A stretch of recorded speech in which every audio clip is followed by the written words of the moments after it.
देश की राजनीति में भीमराव अंबेडकर को लेकर मचा घमासान। केंद्रीय गृह मंत्री अमित शाह के बयान पर विपक्षी दलों का हंगामा। सिंगरौली के कलेक्ट्रेट परिसर में किया गया हंगामा। सीधी में बीजेपी जिला अध्यक्ष देव सिंह का मनाया गया जन्मदिन। कार्यकर्ताओं ने हर्षोल्लास के साथ मनाया जन्मदिन। जिला संगठन प्रभारी के तिवारी रहे शामिल। विश्व हिंदू परिषद ने मकसूदन पैलेस में आयोजित की पत्रकार वार्ता। बढ़ चढ़कर हिंदुओं को आगे आने के लिए किया आह्वान। पत्रकारों के सवाल पर भड़के गणेश परिहार। उज्जैन के महाकालेश्वर मंदिर में श्रद्धालुओं से दर्शन के नाम पर वसूली। पुलिस ने 2 लोगों को किया गिरफ्तार। श्रद्धालुओं से मोटी रकम वसूल रहे थे कर्मचारी। बैतूल में पुलिस ने गौवंश से भरा कंटेनर किया बरामद। गौवंश से भरा कंटेनर छोड़कर भागे तस्कर। आरोपियों की तलाश में जुटी पुलिस।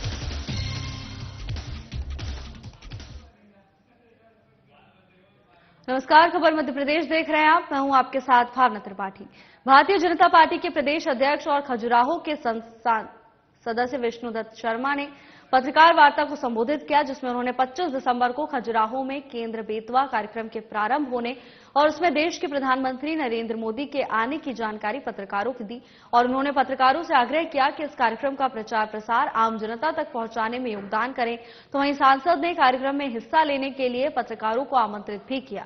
विष्णुदत्त शर्मा ने अपने संबोधन में पत्रकार वार्ता में ये बात विशेष रूप से रखी कि जो सालों से बुंदेलखंड में सूखे की समस्या और पिछड़ेपन की समस्या बनी रही है, उसे दूर करने में मदद मिलेगी। बुंदेलखंड के लोगों को पीने के पानी की भी व्यवस्था भी होगी और खेती का एक बड़ा रकबा, जिसके लिए पानी की पर्याप्त सिंचाई की व्यवस्था की जाएगी। बीजेपी के प्रदेश अध्यक्ष और खजुराहो के सांसद विष्णुदत्त शर्मा ने एक पत्रकार वार्ता की। इस दौरान उन्होंने 25 दिसंबर को खजुराहो में बेतवा कार्यक्रम के प्रारंभ होने और प्रधानमंत्री नरेंद्र मोदी के आगमन को लेकर जानकारी साझा की। इसके साथ ही उन्होंने लोगों से अपील की है कि जन जन तक प्रधानमंत्री नरेंद्र मोदी के आगमन की जानकारी पहुंचाई जाए, जिससे भारी संख्या में लोग नरेंद्र मोदी को सुनने के लिए पहुंच सके। इसके साथ ही उन्होंने कहा कि बुंदेलखंड के लोगों को पानी के पीने की व्यवस्था हल होगी और खेती का एक बड़ा रकबा, जिसके लिए पानी की पर्याप्त सिंचाई की व्यवस्था नहीं है, उसके लिए पर्याप्त व्यवस्था भी करने की कोशिश की जा रही है। इसके साथ ही उन्होंने पत्रकारों को कार्यक्रम में हिस्सा लेने के लिए आमंत्रित भी किया।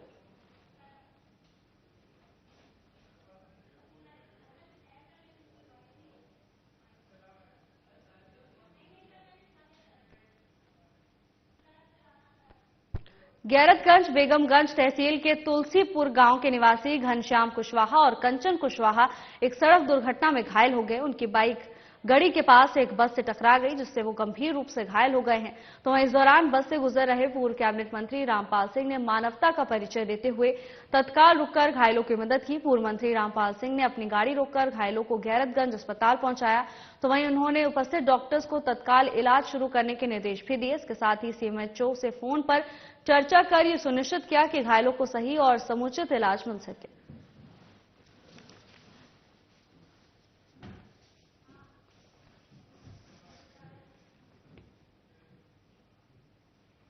बरेली में बीते 10 सालों से न्यायालय और शासकीय आवासों के सामने हो रहे अतिक्रमण के खिलाफ कार्रवाई करते हुए हटाया गया है। बता दें कि अतिक्रमण के कारण शासकीय आवासों में निवासरत कर्मचारियों के साथ राहगीरों को भी काफी दिक्कतों का सामना करना पड़ रहा है। वर्तमान समय में पुराना तहसील भवन और एसडीएम कार्यालय प्रांगण में कम्युनिटी हॉल का निर्माण कार्य प्रगति पर है। इस निर्माण कार्य में अतिक्रमण बाधक बन रहा था। यहां से और पुराने न्यायाधीश बंगले सहित अन्य कर्मचारियों को बंगले के सामने जमे अतिक्रमण को हटाने के लिए न्यायालय के द्वारा हस्तक्षेप किया गया। 8 दिन पहले अतिक्रमणकर्ताओं को अतिक्रमण हटाने के लिए नोटिस भी वितरित किए गए थे, लेकिन अतिक्रमणकारियों के द्वारा स्वेच्छा से अतिक्रमण नहीं हटाए गए। न्यायालय के द्वारा जब नगर प्रशासन में बैठे वरिष्ठ अधिकारियों की क्लास ली गई, तो तहसीलदार और नगर परिषद अधिकारी हरिशंकर वर्मा नगर परिषद वाहन सहित अमले को लेकर पहुंचे और अतिक्रमण को हटवाया।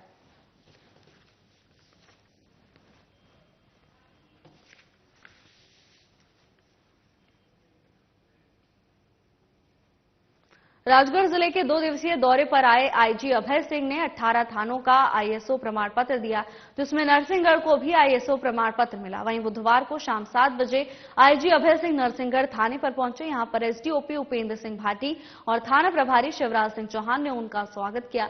आईजी अभय सिंह द्वारा फीता काटकर नरसिंहगढ़ थाने का निरीक्षण किया गया। इस दौरान आईजी के साथ SP Aditya Mishra, additional SP Alok Sharma, SDOP Upendra Singh Bhati, मंदिर श्री जमात के महंत दीपेंद्र दास के साथ कई लोग मौजूद रहे।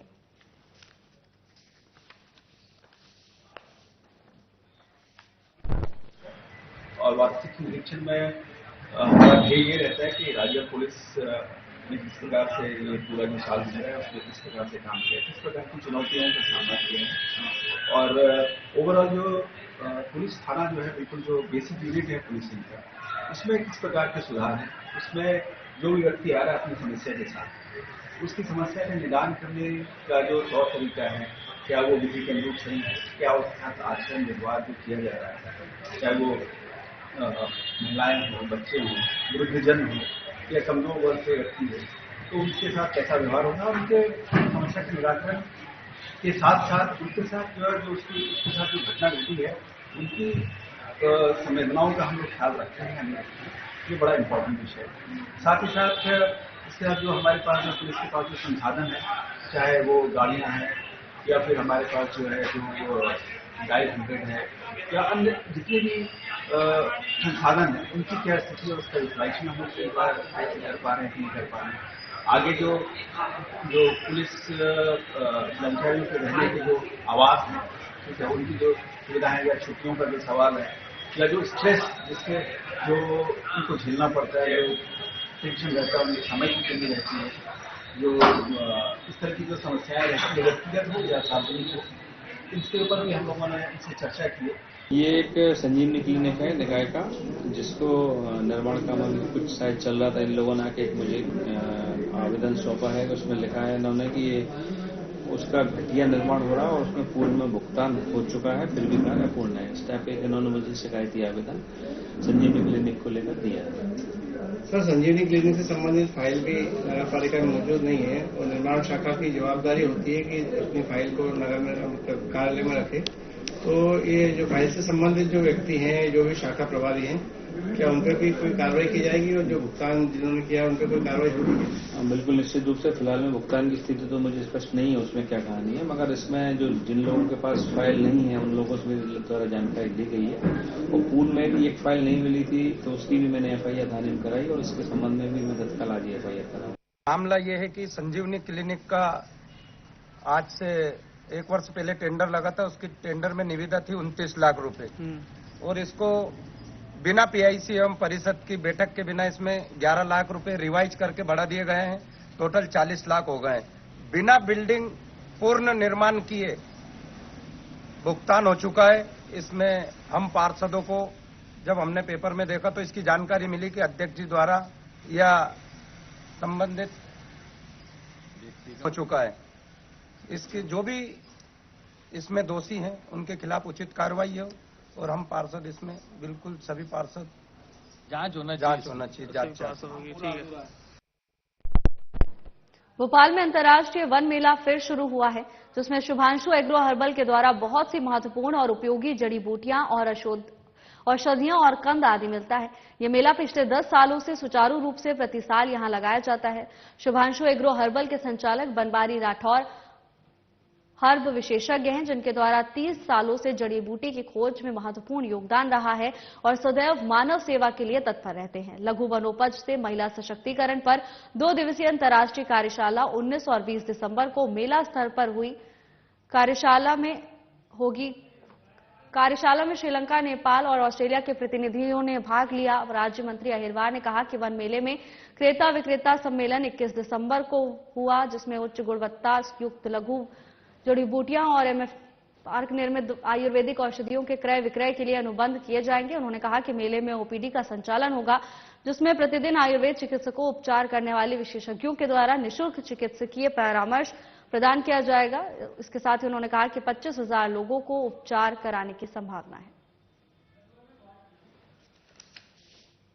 जंगलों में पाई जाती है, इसकी लताएं होती हैं और आयुर्वेद में इसको तासीर में गरम बताया है और शुगर की बीमारी को ठीक करने वाली बताया गया है। गुड़ मार से नाम ही स्पष्ट होता है कि जो गुड़ को मारती है। अगर इसके पत्ते चबा लेते हैं तो 1 घंटे तक गुड़ भी मीठा नहीं लगता है, शक्कर मीठी नहीं लगती है और एकदम वो मिट्टी की तरह लगती है, बेस्वाद रहती शक्कर। 1 घंटे बाद स्वाद ग्रंथियां फिर ठीक हो जाती हैं और स्वाद आने लगता है। इसका आयुर्वेद में शुगर की बीमारी के लिए, मधुमेह के लिए बहुत वर्षों से उपयोग होता आ रहा है और आज भी ये गुणकारी है और मधुमेह के रोगियों के लिए बहुत बड़ा सहारा है। इसके सेवन से मधुमेह कंट्रोल में रहता है और ये बहुत इजी मिल जाती है, सस्ती भी मिल जाती है। एलोपैथी दवाइयों की तरह साइड इफेक्ट भी इसके नहीं है। सर, ये दवाई को कहाँ से कलेक्ट किया जा सकता है, कहाँ से ये लोगों को अवेलेबल हो सकती है? ये क्या है, जो वनौषधियों का संग्रह करता है, जैसे ये शिवांशु वनौषधि संग्रह करता ये है, ये जंगल से, या जो किसान हैं वो खेती भी करने लगे हैं आजकल, उनसे ये खरीदते हैं और लोगों तक पहुंचाने का काम करते हैं। अनेकों गुण हैं, मैं आपका गुणों से, कई गुणों से परिपूर्ण है। ये है, इसको बोलते हैं जंगली अदरक, क्योंकि आजकल हमें शुद्ध अदरक तो मिल नहीं पा रहा है, ऑर्गेनिक अदरक नहीं मिल पा रहा है, केमिकल।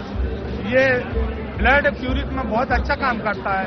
ब्लड के अलावा कोलेस्ट्रॉल पे भी काम करता है। कोलेस्ट्रॉल के अलावा नसों के जो कोरोना के बाद, वैक्सीन लगने के बाद या कोरोना के बाद जिस प्रकार से खून ब्लॉकेज मार रहा है, साइलेंट अटैक वगैरह आ रहे हैं, तो मैं निवेदन करना चाहूंगा लोगों से। आज वन मेले में इसी बात की मैं लोगों से चर्चा कर रहा हूँ, बता रहा हूँ कि साहब इस अदरक का अधिक से अधिक उपयोग करिए। घुटने के दर्द में, पेन के दर्द में, ज्वाइंट पेन में, सभी में ये गुणकारी है। इसी प्रकार एक मैंने लाया हूँ जंगली लहसुन। ये जंगली, इसको हजारदाना भी कहा जाता है। हजारों दवाइयों में गुणकारी है ये जंगली लहसुन। जंगली लहसुन ये कईयों बीमारियों में काम कर रहा है। विशेषकर मैं इस समय कोलेस्ट्रॉल से सबसे ज्यादा, हार्ट ब्लॉकेज से लोग परेशान हैं, खून लोगों का भारी हो रहा है, ब्लॉकेज मारे, स्लिप डिस्क जैसी बीमारियां हो रही हैं, कंपन जैसी बीमारियां हो रही हैं। इस कारण मैं बड़े मेहनत, परिश्रम और काफी खोज के बाद आप सबके बीच में ये जंगली लहसुन लेकर आया हूं। इसी प्रकार मेरे पास कईयों प्रकार की, हजारों प्रकार की जड़ी बूटियां हैं। शासन द्वारा स्वीकृत करीब 30 लाख की राशि से नरसिंहगढ़ द्वारा ठेकेदार से करवाए जा रहे निर्माण में भ्रष्टाचार की खबर पर मंगलवार को बीजेपी और कांग्रेस पार्टी के पार्षद नगरपालिका कार्यालय पहुंचे, जहां उन्होंने सीएमओ से उक्त कार्य के भुगतान किए गए निर्माण की मेजरमेंट बुक संबंधी फाइल की जानकारी देने को कहा, जिस पर सीएमओ अभिषेक जैन ने संबंधित शाखा प्रभारी को जानकारी पार्षदों को देने के निर्देश दिए। जानकारी देते हुए बताया गया कि 29 लाख रुपए में से 24 लाख का भुगतान किया गया है। साथ ही फाइल नगरपालिका कार्यालय में नहीं होने की बात भी कही गई। बुधवार को पुनः पार्षदगढ़ हरदौन लाला मंदिर के समीप निर्माण किया जा रहे मुख्यमंत्री संजीवनी क्लिनिक की वस्तु स्थिति में पहुंचे तो अधूरे और घटिया निर्माण को देखकर हतप्रभ रह गए। गुस्साए पार्षद गढ़ तत्काल नगर पालिका कार्यालय पहुंचे तथा सीएमओ के कार्यालय के सामने धरने पर बैठ गए। तो वहीं पार्षद गढ़ों ने मांग की है कि मुख्यमंत्री संजीवनी क्लिनिक से जुड़े भुगतान के मामले में भ्रष्टाचार करने वाले और गलत तरीके से भुगतान करने वाले कर्मचारियों पर कार्रवाई की जाए।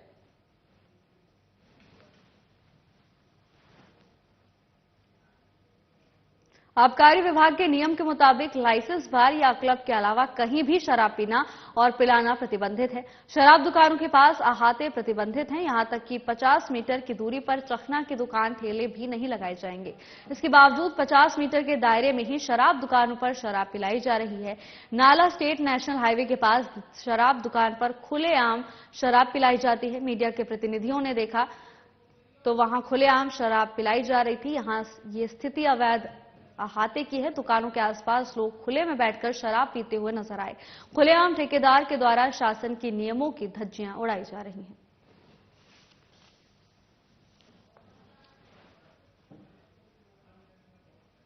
बैतूल में अवैध उत्खनन कर गिट्टी भरकर जा रहे डंपर को तहसीलदार ने पकड़ लिया तो खनिज माफिया तहसीलदार के साथ लड़ाई करने लगा। पूरा मामला थाने तक पहुंच गया और 2 लोगों पर एफआईआर दर्ज की गई है। दरअसल बैतूल तहसीलदार प्रदीप तिवारी जन अभियान शिविर में जा रहे थे। इसी दौरान उन्हें बैतूल बाजार थाना क्षेत्र के नवे गांव के पास अवैध गिट्टी ले जाते डंपर दिखाई दिया। उन्होंने डंपर रोककर पूछताछ की तो डंपर मालिक और उसके ड्राइवर्स ने तहसीलदार के साथ बदसलूकी की। तहसीलदार और राजस्व अमले के साथ हुई लड़ाई के बाद तहसीलदार ने डंपर मालिक और उसके भाई पर बैतूल बाजार थाने में मामला दर्ज कराया है और 2 डंपर भी जब्त किए हैं।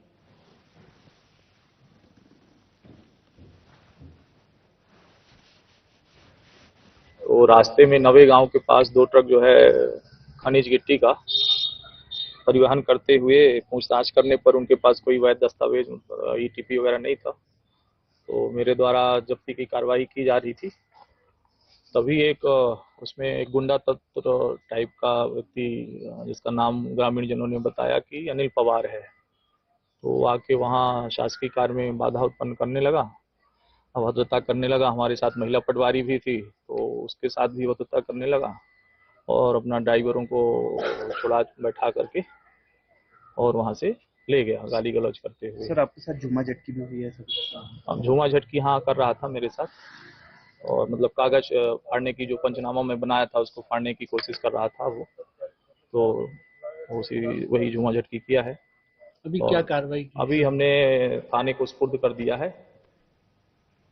उन्हेल में प्रेस क्लब द्वारा निशुल्क शिविर नगर परिषद अध्यक्ष शांतिलाल हलकारा, तहसीलदार रामविलास वाकतलिया, टी अशोक शर्मा की अध्यक्षता में संपन्न हुआ। इस दौरान शिविर में मरीजों को बड़ौदा पारुल हॉस्पिटल से 23 डॉक्टर्स की टीम ने जांच की, जिसमें उन्हेल और ग्रामीण से हजारों की संख्या में लोग इलाज करवाने के लिए आए और अपनी जांच करवाकर दवाई ली। तो वहीं इस दौरान कोई भी मरीज गंभीर रूप से जिसे बड़ौदा एडमिट करने के लिए पर्ची बनाकर दी गई। कुछ दिन बाद बस के द्वारा बड़ौदा ले जाया जाएगा।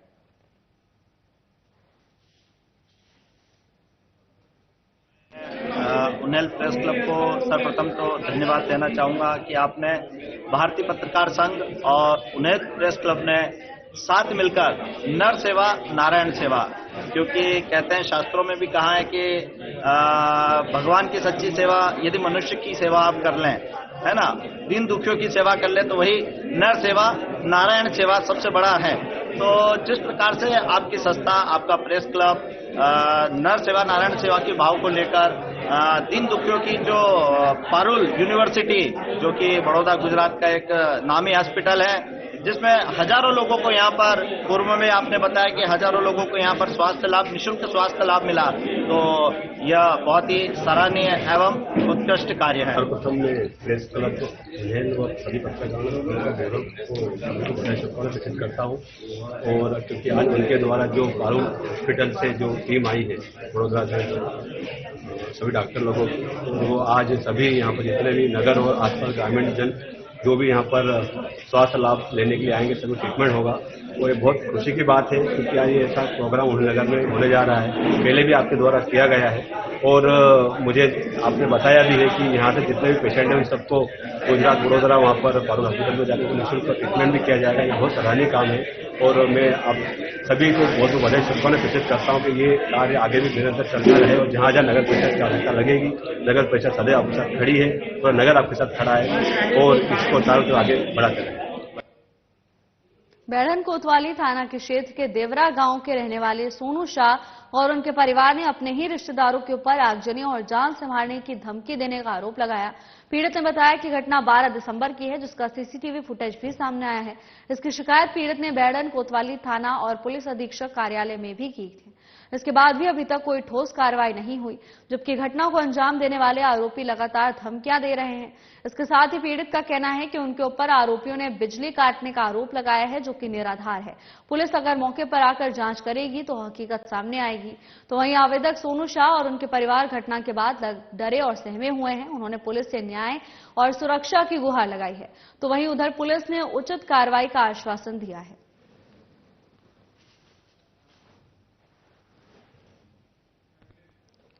पूरा मामला बैढ़न कोतवाली के देवरा गांव का बताया जा रहा है, जहां सोनू शाह और उनके परिवार ने अपने ही रिश्तेदारों पर आगजनी और जान से मारने की धमकी देने का आरोप लगाया है। उन्होंने कहा कि लंबे समय से कार्रवाई की मांग कर रहे हैं, लेकिन फिर भी पुलिस प्रशासन की ओर से अभी तक कोई संज्ञान नहीं लिया गया। तो वहीं घटना को अंजाम देने वाले आरोपी को लगातार धमकियां दी जा रही हैं। पीड़ित परिवार का कहना है कि उनके ऊपर बिजली काटने का आरोप लगाया गया है, लेकिन उनकी तरफ से ऐसा कोई कृत्य नहीं किया गया है। उन्होंने सभी आरोपों को निराधार बताया। इसके साथ ही उन्होंने कहा है कि पुलिस अगर मौके पर आकर जांच करेगी तो सच्चाई सामने आ जाएगी, लेकिन पुलिस की ओर से अभी तक कोई ठोस कार्रवाई नहीं की गई है। इसके साथ ही उन्होंने बताया कि उन्हें लगातार जान से मारने की धमकियां दी जा रही हैं, जिससे वो पूरा परिवार दहशत में है। रात में सोए थे 6 बजे, हमारा तबीयत स्वास्थ्य सही नहीं था तो सो जाते हैं। अभी भी खाई करके उठ रहे हैं, आप लोग आए तो हाथ धो के आ रहे हैं। फिर ये हुआ है कि हमको ज़्यादा नींद तो नहीं आती, पर बीमार हैं तो कहाँ सोएंगे हम। पर यह है कि पत्थर की आवाज़ हमने सुना, उधर पीछे सोए थे, सुना आवाज़, भड़बड़ भड़बड़ बोल रहा था। हमने सोचा पटाखा तो नहीं है ये। फिर क्या हुआ, देखें तो इधर आग जल रही है पीछे। बोले ये सब देख रहे हैं, सब छिप रहे हैं अंदर, छिप रहे हैं। बोले कि किवाड़ बंद करो, किवाड़। ये लोग कह रहे हैं किवाड़ बंद करो, खोलना नहीं है। फिर हमको सिकनी दिया, बंद, सब लोग इकट्ठा अंदर हो गए।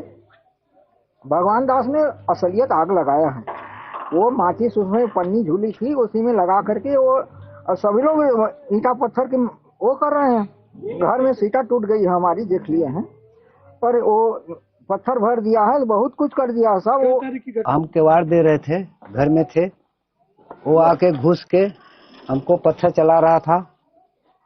एक बाद मारपीट कर रहे थे, हम घुस गए अंदर, वहाँ भाग गए। हमारा एक बहने था शक्ति नगर का, वो बोला कि हमको जीव नहीं बचेगा, तो हम की भागा, तुम भागा, हम भागा थी। एक बाद वो राम मिलन मेरा भाई है, वो वहाँ से जाकर 10-20 आदमी, उसका मेहरारू, लड़का, भाई, छोटे लाल, विकास, रोहित, भगवान दास, प्रियंका, वो सब लोग वो पत्थर वहां से चला रहे थे। वहां पर देख रहे थे आदमी, यहाँ पर देख रहे थे। हम गुहार मर ली, तब हमारा कोई सुनवाई नहीं है। हाँ श्रीमती साहब, का समस्या हमरे सुतल रही घर में। ये छोटा लड़का लेकर मनसे वहाँ पर्ची से सुतल रहा, वहाँ पत्थर चलता। हम कथी ना बाबू कहाँ ले पत्थर चलता, उठ ना बाबू, तो कहता ना मम्मी देखना, तो उठी तो देखी तो पत्थर चलता रझारत दोनों सीटिंग पर हम की दोनों रूम में। खबर उज्जैन से है, जहां महाकाल मंदिर के अन्य क्षेत्र में बड़ा हादसा हो गया। जानकारी के अनुसार आपको बता दें कि महाकाल मंदिर के अन्य क्षेत्र में आलू छीलने की मशीन की चपेट में आने से एक महिला कर्मचारी की मौत हो गई। मामले की सूचना मिलने पर पुलिस की टीम घटनास्थल पर पहुंची। शव को पोस्टमार्टम के लिए जिला अस्पताल पहुंचा दिया गया है और पुलिस आगे की कार्रवाई में जुट गई है। अभी महाकाल मंदिर में अन्य क्षेत्र में जो कार्यरत कर्मचारी कृष्णा सिक्योरिटी सर्विसेज से, उनसे ज्ञात हुआ है कि ये भोजनशाला में काम करते थे महाकाल अन्य क्षेत्र में, और इनकी ड्यूटी भोजन बनाने और वितरण करने में लगी थी। इसी दौरान आज प्रातः 7:30 के आसपास जो आलू छीलने वाली मशीन है, ऐसा लोगों ने बताया कि उनका दुपट्टा उसमें फंस गया और जिसकी वजह से फांस टाइप बन गई और उनकी मौके पर डेथ हो गई। उनके परिजन में 2 भाई हैं और उनके चाचा का लड़का भी आए हुए हैं। उनसे बातचीत हुई तो उन्होंने बताया कि वो केशव नगर निवासी हैं। वो मौके तत्काल उनको अवंतिका हॉस्पिटल ले गए, जहां उन्हें मृत घोषित कर दिया। और अब वो बहुत ही दुखद हादसा हुआ है। शासन प्रशासन इसकी निष्पक्ष जांच भी करेगा जो भी है, और प्रयास करेगा कि जितनी भी हम सहायता दे सकते हैं। अभी उनके परिजनों ने बताया कि उनका मुख्यमंत्री संबल योजना का कार्ड बना हुआ है, उसके अंतर्गत भी 2 लाख रुपए जो सहायता है और भी जो अन्य प्रावधान है शासन प्रशासन से मदद किए जाएंगे। और प्रशासन पूरी तरह से उनके परिवार के साथ है और भगवान महाकाल से प्रार्थना करता है कि उनके परिवार को इस असीम दुख को सहन करने की शक्ति दे। बैतूल जिले के चिचोली थाना क्षेत्र में हाईवे के किनारे एक युवक की सर कुचली हुई लाश मिलने से इलाके में सनसनी फैल गई। सूचना मिलने पर मौके पर पहुंची पुलिस ने घटनास्थल का निरीक्षण किया तो वहीं मृतक के सिर को पत्थर से बुरी तरह से कुचला गया है। घटनास्थल पर एक युवक का बैग भी बरामद हुआ है, जिसमें रखा हुआ सामान बिखरा हुआ मिला था। शराब की बोतल भी घटनास्थल के करीब से ही बरामद की गई है। युवक की पहचान आमला के गोविंद कॉलोनी निवासी सतीश नाइक के रूप में हुई है। पुलिस ने एफएसएल की टीम की मदद से घटनास्थल का बारीकी से निरीक्षण कर शव को पोस्टमार्टम करवाया है। पुलिस के मुताबिक सतीश नाइक 2 दिन पहले इंदौर अपनी बाइक और सामान लेने गया हुआ था, जिसे सुबह चिचोली थाना क्षेत्र के बाबा ढाबा के करीब ही मिला है। मृतक बाइक लेकर इंदौर से लौटा था, लेकिन घटनास्थल पर मोबाइल और बाइक नहीं मिली। पुलिस इस पूरे मामले में हर पहलू की बारीकी से जांच में जुटी हुई है। ये क्या है पूरा मामला? ये चिचोली में चिचोली हरदा रोड है, उसमें नेशनल हाईवे के साइड में कुछ 100 मीटर अंदर बबलू ढाबा, बाबा ढाबा वहाँ पे है। तो उसके अंदर एक अज्ञात व्यक्ति का शव मिला है जो लगभग 40 वर्ष का था, जिसके पास कुछ डॉक्यूमेंट्स थे। डॉक्यूमेंट्स के आधार पर वो सतीश नायक का होना पता चला है, जो आमला निवासी है। और ऐसा उसके घर से पता चला कि 2 दिन पहले वो इंदौर में अपनी एक बाइक लेने के लिए गया था, जो 2 दिन से घर वापस नहीं आया था। और अभी मौके पे पुलिस और एफएसएल टीम वहां पहुंची है और अपराध पंजीबद्ध कर उसकी विवेचना की जाए। मौके से कुछ शराब की बोतलें, एक शराब की बोतल और 2 प्लास्टिक के गिलास और कुछ पानी की बोतल मौके से प्राप्त हुई है। सर कुछ उसके सर पे पत्थर मारा गया है। फिलहाल के लिए बस इतना ही। नमस्कार।